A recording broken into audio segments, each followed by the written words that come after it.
To our channel. आज हम 2018 की financial tech thriller the hummingbird project नाम की मूवी को एक्सप्लेन करेंगे। ये मूवी स्टॉक मार्केट की ऐसी एक पहलू को दिखाती है जिसके बिना हम ट्रेडिंग तो क्या, हम इसके बारे में सोच भी नहीं सकते, जो है हाई स्पीड इंटरनेट, जहां मिलीसेकंड्स का फर्क लाखों करोड़ों का फायदा या नुकसान कर सकती है। ये कहानी एक ऐसे ट्रेडर की है जो हाई स्पीड इंटरनेट का इस्तेमाल कर हाई फ्रीक्वेंसी ट्रेडिंग के जरिए करोड़ों कमाना चाहता है, लेकिन इसके लिए उसे किन किन मुसीबतों का सामना करना पड़ता है, ये मूवी इसी के बारे में है। और दोस्तों, वीडियो पर कमेंट और वीडियो को शेयर करना मत भूलिएगा। तो मूवी की शुरुआत में हमें 1929 के वॉल स्ट्रीट क्रैश के बारे में दिखाया जाता है, जिसने वित्तीय संकट और आर्थिक महामंदी को जन्म दिया था। जब स्टैंडर्ड एंड पुअर्स ने अमेरिका की क्रेडिट रेटिंग को AAA से घटाकर AA+ कर दिया, तो ग्लोबल स्टॉक मार्केट्स में भारी गिरावट शुरू हो गई। इस दौर में ट्रेडिंग की रफ्तार बाजार की अर्थव्यवस्था में बेहद अहम बन गई, जहां मात्र मिलीसेकंड के अंतर में तेज एल्गोरिदम की मदद से करोड़ों डॉलर का मुनाफा कमा सकते थे, और इस लहर का प्रभाव दुनिया भर में फैल गई।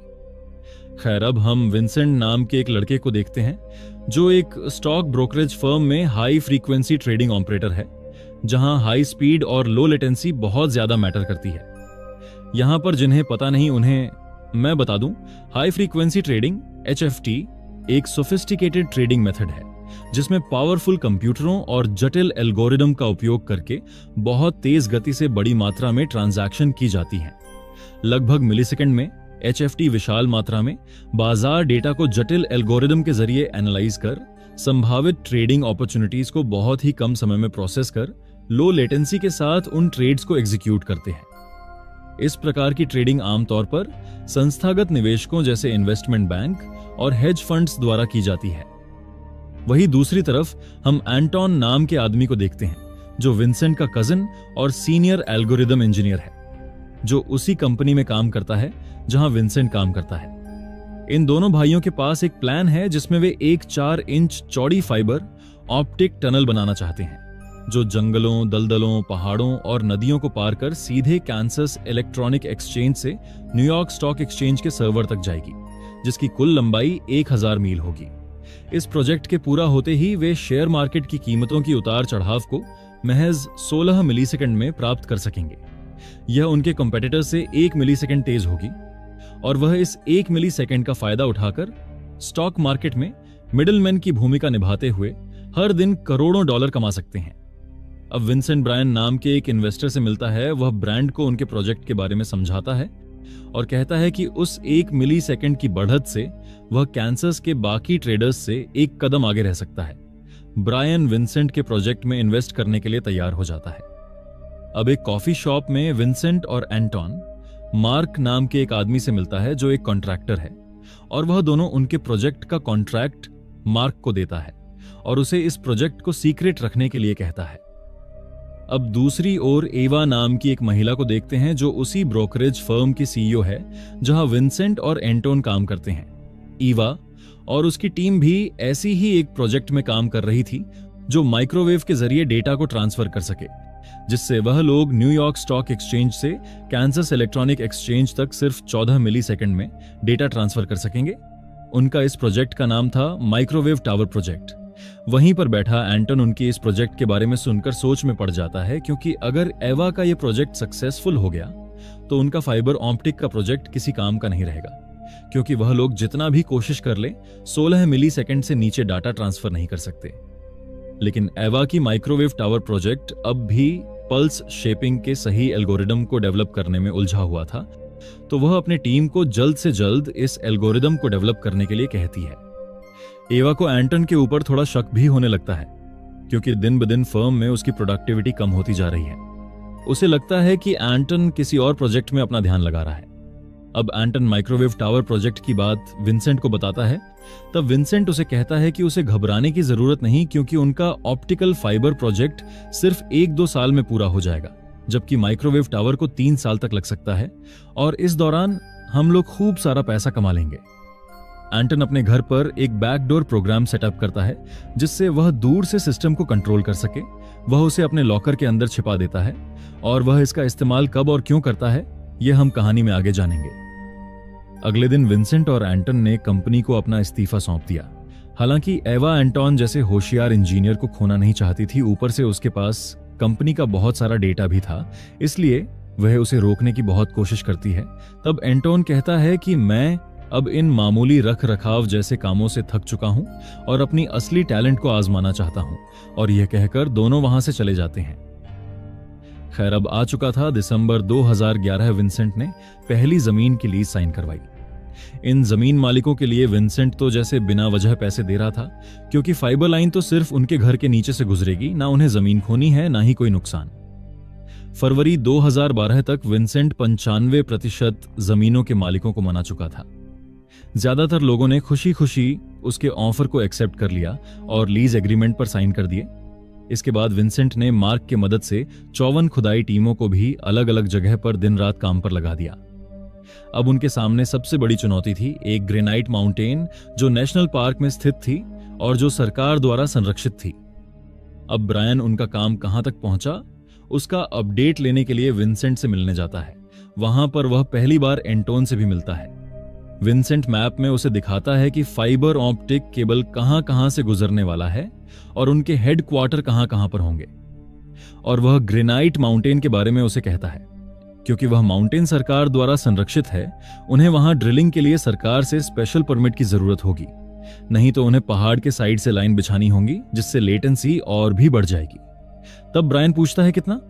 तब एंटोन उसे समझाते हुए कहता है कि अगर हम पहाड़ के साइड से लाइन बिछाएंगे तो हमारे लेटेंसी 19.2 मिलीसेकंड होगी, और अगर हम पहाड़ के बीच से लाइन बिछाते हैं तो हमारी लेटेंसी 17 मिलीसेकंड होगी। ब्रायन यह सुनते ही बौखला जाता है, क्योंकि 17 मिलीसेकंड तो पहले से ही मौजूद है।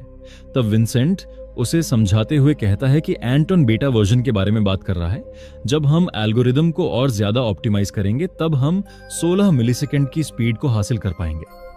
ब्रायन उसकी बात सुनकर शांत होता है और वह आश्वासन देता है कि वो परमिट दिला देगा, उसकी चिंता वह लोग छोड़ दे, बस उन्हें जल्द काम शुरू करने के लिए कहता है।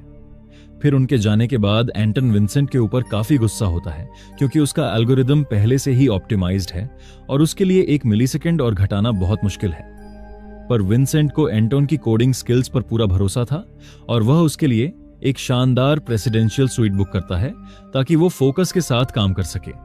अब रात के खाने पर विंसेंट और मार्क पहाड़ में ड्रिल करने की योजना बना रहे थे, और तभी ईवा द्वारा भेजा गया जासूस उनकी तस्वीरें ले लेता है।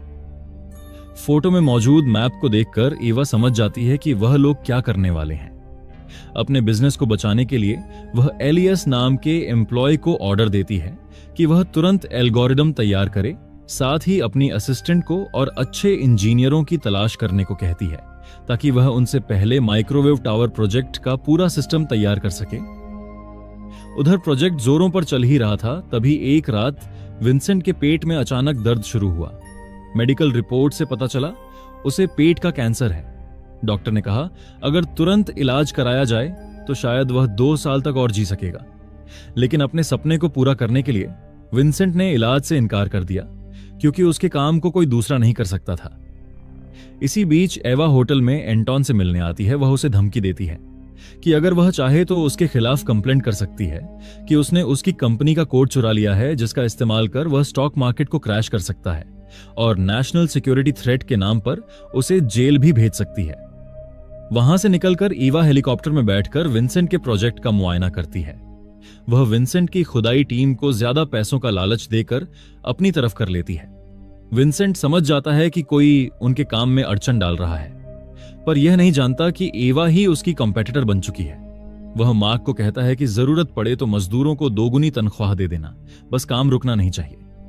अब एक रात एंटोन एक बार में बैठकर काम कर रहा था, तभी वहां काम करने वाली एक वेट्रेस उसे उसके काम के बारे में पूछती है, क्योंकि वह कई दिनों से वहां उसे नोटिस कर रही थी। फिर एंटोन उसे उसके काम के बारे में समझाते हुए कहता है कि जब कोई ट्रेडर ग्राहक से पहले शेयर का भाव जान लेता है तो वो बाकी ट्रेडर्स से पहले सस्ते में शेयर खरीद सकता है और फिर उसे उसी ग्राहक को महंगे में बेचकर मुनाफा कमा सकता है। अगर हर ट्रांजैक्शन में 1000 शेयर पर $10 का फायदा हो और दिन भर में ऐसे 2 लाख सौदे हों तो साल भर में लगभग $500 मिलियन की कमाई हो सकती है। ये पूरा ट्रेडिंग प्रोसेस एक हमिंग बर्ड के पंख फड़फड़ाने जितना समय यानी सिर्फ 16 मिलीसेकंड में पूरा होता है। दूसरी तरफ ईवा के ऑफिस में एक 23 साल का यूनिवर्सिटी स्टूडेंट माइक्रोवेव कम्युनिकेशन का एल्गोरिदम बनाता है।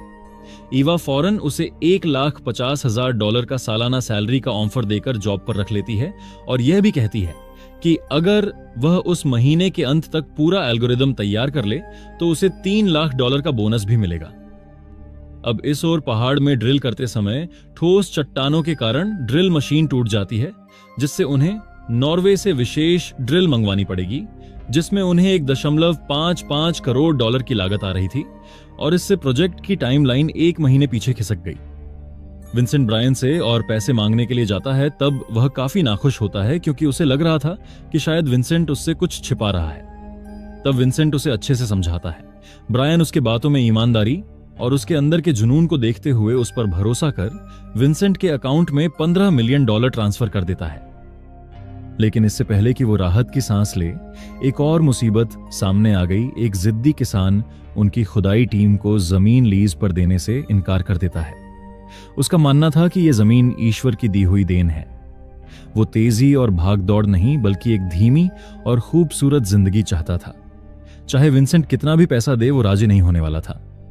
तब मार्क ने सुझाव दिया कि विंसेंट उस खेत के बगल की जमीन खरीद ले, क्योंकि कानून के मुताबिक अगर खुदाई अपने जमीन से करें और वह 1000 फीट की गहराई में हो तो वो वैध होती है। और विंसेंट के पास तेज इंटरनेट नेटवर्क बिछाने की सरकारी अनुमति भी थी। इसीलिए अब किसान कुछ भी नहीं कर सकता था, बल्कि सिर्फ चुपचाप देख सकता था कि उसके नीचे की जमीन में सुरंग बन रही है। दूसरी तरफ एंटन लगातार मेहनत के बाद 1 मिलीसेकंड घटाने का तरीका ढूंढ निकालता है। वो खुशी से झूम रहा था, लेकिन तभी FBI एजेंट अचानक आ धमकता है और उसे स्टॉक धोखाधड़ी और पेटेंट कोड चोरी के आरोप में गिरफ्तार कर लेता है। ऐसा लग रहा था कि मानो मुसीबत जैसे उनका पीछा नहीं छोड़ने वाली थी। एंटन की गिरफ्तारी के बारे में सुनते ही तुरंत विंसेंट अपने असिस्टेंट से कहा कि वकील से कांटेक्ट कर एंटन को जेल से बाहर निकाले। लेकिन तभी एक और बुरी खबर मिलती है। ईवा की माइक्रोवेव प्रोजेक्ट पूरी तरह तैयार हो चुका था। उसने विंसेंट की साइट पर जानबूझकर लिखा था कि उसकी माइक्रोवेव टेक्नोलॉजी सिर्फ 11 मिलीसेकंड का समय लेती है। यह देख वह गुस्से में हाथ में आरी लेकर एवा की माइक्रोवेव टावर की तरफ बढ़ गया। मार्क उसे रोकने की बहुत कोशिश की, लेकिन उसके चेहरे पर पागलपन और गुस्सा साफ दिख रहा था। लेकिन जैसे जैसे वो चल रहा था, उसके कदम लड़खड़ाने लगे और आखिरकार वो गिर पड़ा। दूसरी तरफ एवा की ऑफिस में हम देखते हैं वह अपने सिस्टम्स को स्टार्ट करती है और देखते ही देखते वह अपने माइक्रोवेव टावर के जरिए 11 मिलीसेकंड्स की लेटेंसी के साथ डेटा ट्रांसफर करने लगे। वह शुरुआत के केवल 5 सेकंड में ही $5 लाख कमा लिए। यह देख उसके ऑफिस के सभी लोग खुशी से झूम उठे। अब इस ओर विंसेंट हॉस्पिटल में इमरजेंसी में जाते वक्त उसने एक बिजनेस इंश्योरेंस अप्लाई की, ताकि अपने निवेशकों का कम से कम 3% नुकसान तो बचा सके। मार्क ने उससे वादा किया कि वो एंटन को जेल से निकालेगा और उसके प्रोजेक्ट को पूरा करेगा। इसी दौरान एंटन ने जेल के फोन से अपने घर के तिजोरी में छुपाया हुआ बैकडोर प्रोग्राम, जो कि हमने पहले देखा था, उसे एक्टिवेट करता है। उसके बाद उसने फोन में कुछ बटन दबाकर प्रोग्राम को स्टार्ट कर दिया, जिससे ईवा की कंपनी का नेटवर्क 11 मिलीसेकंड से 20 मिलीसेकंड तक बढ़ गई, जिससे ईवा की ऑफिस में ट्रेडर्स के बीच हाहाकार मच गया। उन्हें समझ नहीं आ रहा था आखिर ये हो क्या रहा है। उन्हें हर मिनट लाखों डॉलर का घाटा होने लगा। ट्रेडर्स गुस्से में तो कंप्यूटर के कीबोर्ड तक तोड़ने लगे। फिर ईवा की असिस्टेंट दौड़ते हुए उसके पास गई और इस बारे में उसे बताया। तब ईवा को सब समझ में आ गया कि यह किसका काम है। फिर ईवा एंटन से मिलने जेल पहुंची और उसे धमकी भरे लहजे में बोली कि वो विंसेंट को भी जेल भिजवा देगी। एंटन मुस्कुराते हुए बोला, 20 मिलीसेकंड तो बस शुरुआत है, अगर ये 80 मिलीसेकंड तक पहुंचा तो पूरा सिस्टम खत्म हो जाएगा। और उसने यह भी कहा उनकी कंपनी के टॉप इंजीनियर्स को भी इस बैकडोर प्रोग्राम को पकड़ने में कम से कम 5 महीने लगेंगे। आखिर दोनों में समझौता हुआ। एंटन ने बैकडोर प्रोग्राम को बंद कर दिया और एवा ने केस वापस ले लिया। उधर मार्क बड़ी मुश्किल से टेस्ट पूरा करता है और 15.73 मिलीसेकंड की स्पीड हासिल कर लेता है, जो कि पहले से भी तेज था। प्रोजेक्ट सफल हुआ, लेकिन बाजार में अब उसकी जरूरत नहीं रही और इस कारण निवेशकों को भारी नुकसान हुआ। अब कुछ महीने बाद एंटन हॉस्पिटल में विंसेंट से मिलने आता है। वो बताता है कि उसने न्यूट्रिनो कम्युनिकेशन टेक्नोलॉजी सफलता से बना ली है, जो एक ऐसी टेक्नोलॉजी है जो धरती के आर पार सिग्नल भेज सकती है, जिसे चट्टान, मिट्टी या कुछ भी रोक नहीं सकता। इससे एक छोर से दूसरे छोर तक सिर्फ 9 मिलीसेकंड में कनेक्शन हो सकता है। उसके बाद विंसेंट तेज बारिश में खुद उस किसान से मिलने जाता है जो जमीन देने से मना कर रहा था। वह उससे मिलकर कहता है कि उसने पिछले हफ्ते उसके फार्म के नीचे से गई पाइप हटा ली है, अब उसकी दुनिया में कोई हाईटेक चीज दखल नहीं देगा। तब वो किसान उसे एक कंबल देते हुए उसका शुक्रिया अदा करता है। उसके बाद दोनों भाई वहीं पर बैठकर बारिश के बूंद को देखने लगा। तब विंसेंट एंटोन से पूछता है कि अगर मेरी जिंदगी सिर्फ 16 मिलीसेकंड की होती और सारी यादें बस उतने वक्त की होती तो वो कैसी लगती। एंटोन सोचते हुए जवाब देता है, मुझे लगता है तुम्हारी जिंदगी 100 साल जैसी लंबी है। 16 मिलीसेकंड जो एक हमिंग बर्ड की पंख फड़फड़ाने की रफ्तार होती है। तो यह थी द हमिंग बर्ड प्रोजेक्ट की प्रेरणादायक कहानी। जुड़े रहने के लिए धन्यवाद। अगर आपको वीडियो अच्छी लगी हो तो लाइक, शेयर और नए हैं तो सब्सक्राइब करना ना भूलें। मिलते हैं अगली बार और एक रोमांचक कहानी के साथ।